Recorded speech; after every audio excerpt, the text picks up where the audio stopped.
Lazy Gray, written by Abby Phillips Walker. When Lazy Gray was born, there were 3 little squirrels in his family. He was the youngest.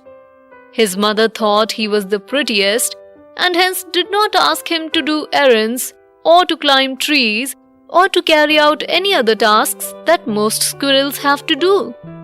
So Lazy Gray took advantage of the kindness of his family. He used to ask them to wait on him. When Lazy got thirsty and wanted to drink water, he would call his mother and say, "Mom, I am thirsty." And she would take a nutshell and go down to the brook and fill it with nice chilled water and bring it to him for him to drink. Sometimes he wouldn't even say thank you when he had finished. He used to make his brothers go on long journeys through the woods to get a particular kind of nut of which he was very fond. If they happened to bring him one that was not tasteful, he would find fault in them and tell them that they did not know how to pick good nuts. All through the summer, he fooled away his time by sleeping and lying in the sun. He did not even gather nuts for himself. But when fall came, his 2 brothers fell sick and his mother asked him to help her collect nuts because she could not store enough to last the whole family through all the long winter. Lazy thought even if they were sick, his brothers should be doing it. He complained very bitterly about how hard it was for him to climb trees all day and store nuts.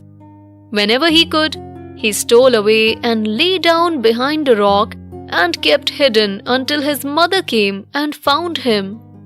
She would tell him how, when it gets cold and there will be snow all over the ground, and if he ever feels hungry, he would wish that he should have been a good squirrel and gathered the nuts while he could. But he did not believe her and said, "Oh, I have gathered all the nuts I shall need. I'm not going to work anymore." Then he would go to sleep again.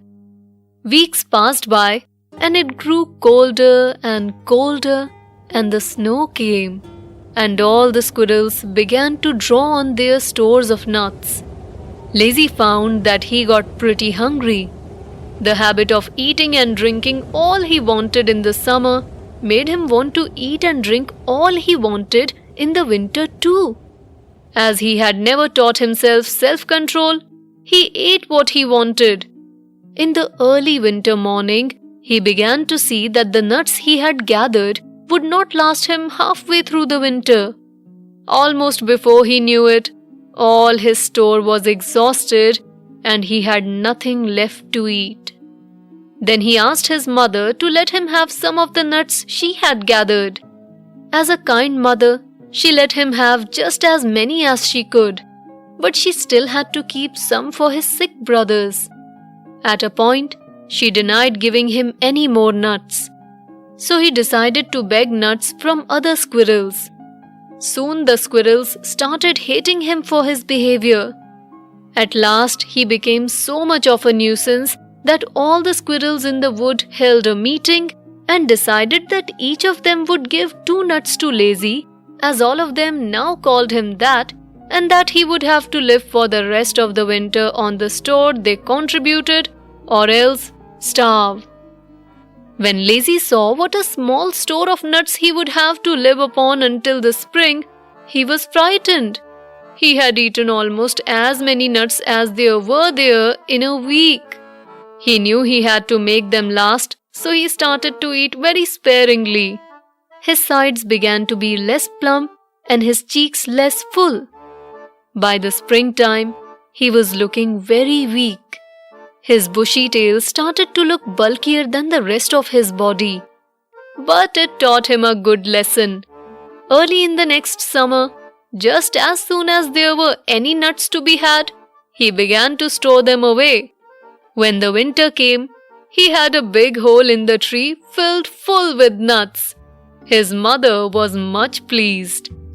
"You see," she told him, "how wicked it is to not to provide for the future and store up things that are necessary against the time when you will need them." And Lazy agreed with her. He told her that as long as he lived, he would never ever merit the name of lazy again.